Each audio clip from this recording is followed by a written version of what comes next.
the first question, I'm going to throw this toward Mitchell, and Mitchell, you can respond. By the way, if some of these questions sound like something you wrote, but a little different, we've taken a couple of questions and put them together because we had some similarities, and so kind of create our own questions out of that. But a question, Mitchell, question one, how did a good God allow COVID-19?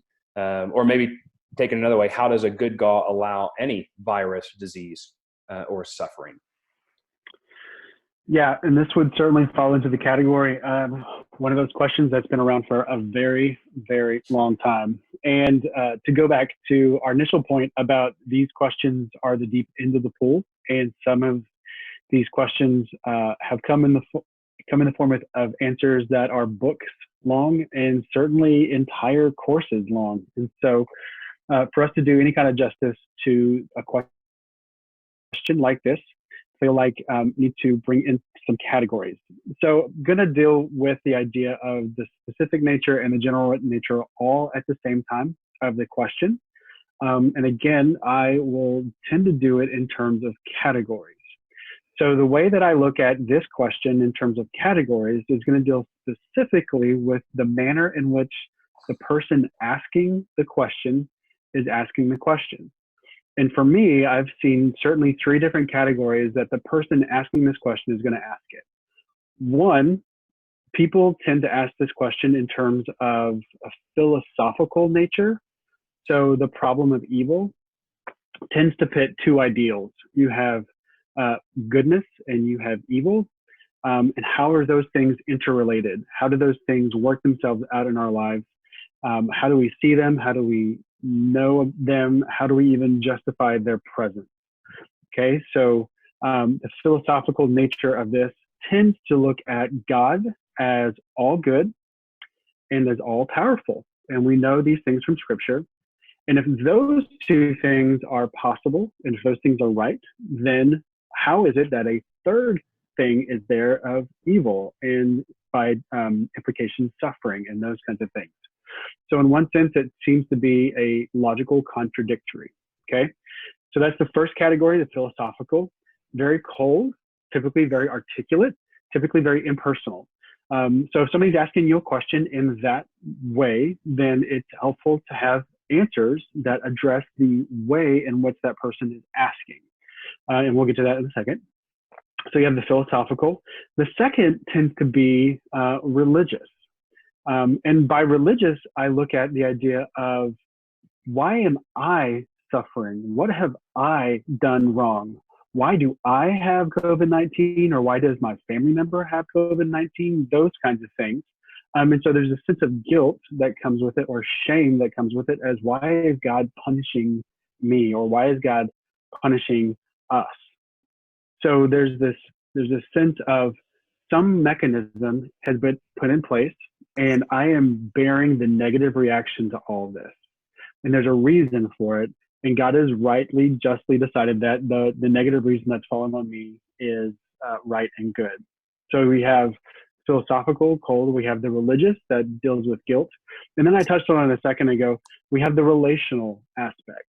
Most of the time that I have been asked this question by genuine non-believers who really want to know, it has to do with the relational aspect of, they have vicariously dealt with suffering from somebody else. They don't feel like it's right because they love this person, and they know intrinsically that they, in their love, only want what is good and pleasing and beneficial for these people. And so that being the case, it is difficult for them to then take those desires and qualities that they have for their friends and loved ones and say, if I want these things, why wouldn't God want these things? And so in a sense, the relational dynamic plays itself out there. One of the earliest texts that we have in recorded history of somebody answering this question at all is from the book of Job. We have it in the scriptures. Some scholars would say that Job even predates Abraham. So this is a question that's been around a very long time, thousands of years. And one passage from the book of Job that I find both interesting and comforting in light of all this is found in Job chapter 2, verse 10. All of the calamities have fallen on Job. he is suffering. He is in the middle of all this. He has lost children. He has lost property. He has lost livestock. He has lost business. And he is in the depths of it. And his wife basically tells him to curse God and die and just be done with it.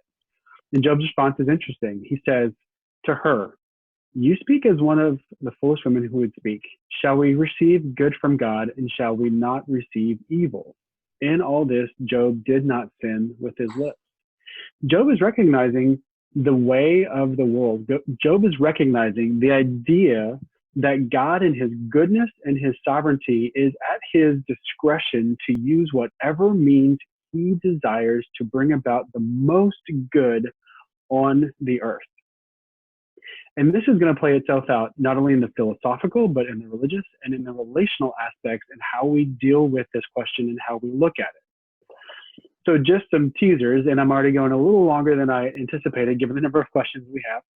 But with the philosophical, when somebody asks you about the problem of evil or suffering, if that person is approaching you purely from a philosophical standpoint, one of the first questions you have to ask, and it should be something where you're asking a lot of questions, is asking their background.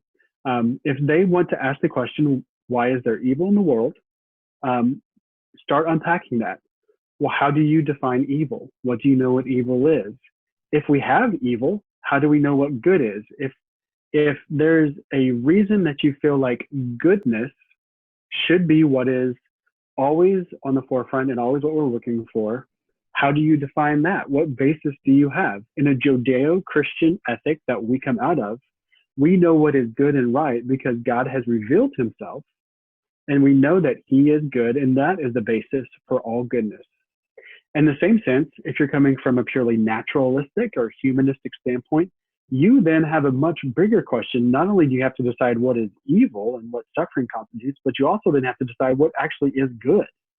And when you come from a purely closed system like naturalism or humanism and all these other things, you have an impossible task before you. Because within a closed system where God is not speaking into our lives, you lack the ability to discern what is good and what is evil and what is the basis for all of this. It is culturally relative, and that's it. So from a philosophical standpoint, I would start asking questions. I would start trying to discern what the basis for the other person's questions are.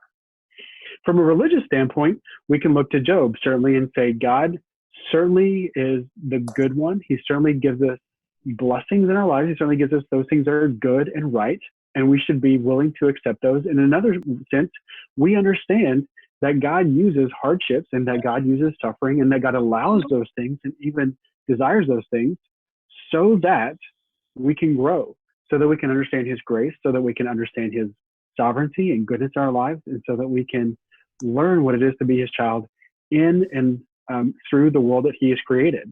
Augustine answered this 2,000 years ago, or 1,600 years ago, by his argument basically boiling it down to that God knew all of the variables, God knew all of the ways that this could work itself out, and God in his goodness and his sovereignty said that this was the best of all possible worlds. To allow the fall, to allow suffering, to allow hardship in our lives, because the best of all possible worlds is the one where God receives the most glory. And his name is above all other names.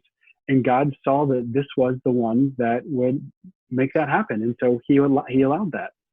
And so you have the philosophical answer, you have the religious answer of the best possible worlds and God doing what he does in his goodness and allowing these things to happen because it's for our good and his glory. And at the same time, you have the relational aspect. And much like the book of Job, it many times doesn't do us much good to answer these questions philosophically or religiously. What we see in the book of Job is that his three friends are chastised mostly for trying to come up with answers that are given in vain. In reality, they're called to sit with their suffering brother. They're called to be there. They're called to walk with him. They're certainly called to bring back to Job's mind God's goodness and the rightness of who he is and how he has positioned himself in our world to give himself most glory and to press into that. But at the same time, many times answering questions is not the best thing. Sitting with people is the best thing. And so, again, just to recap, philosophical, religion, relations, all of these things will play into it. And it is up to you as the person who is either asking the question, why am I asking this question? Or how am I asking this question? Or if you're the one being asked, how is the other person asking this? Are they just purely asking from a philosophical standpoint? Are they asking because they feel a sense of guilt that something wrong is happening in their lives? Or are they asking because someone they know is suffering? And I would say your answer should be discerned based off of how the other person is asking. And I'm happy for Blaine to jump in and get his take on this as well.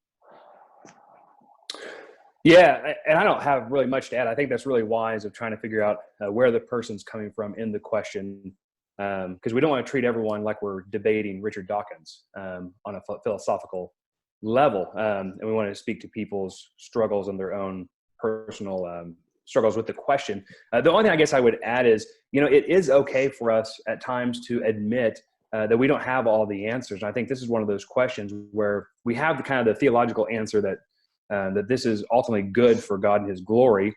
Why specific things happen is okay to say, don't really know, but also to be able to admit or be able to point people to, especially in the relational aspect, that why I can't always know exactly what's going on with individual suffering. What I do know is that our good God ultimately stepped into our suffering in the person and work of Jesus Christ, and suffered for us that we may be saved ultimately from suffering and death. And I mean, that's right in the core of the gospel. And so sometimes it's just being able to say, I don't know, but what I do know is I trust that God was willing to suffer and will deliver us from suffering. So yeah, I think great question. And the question of theodicy, the explanation and understanding of how a good God allows evil is one that's been asked for a long time, and would encourage further reading on that.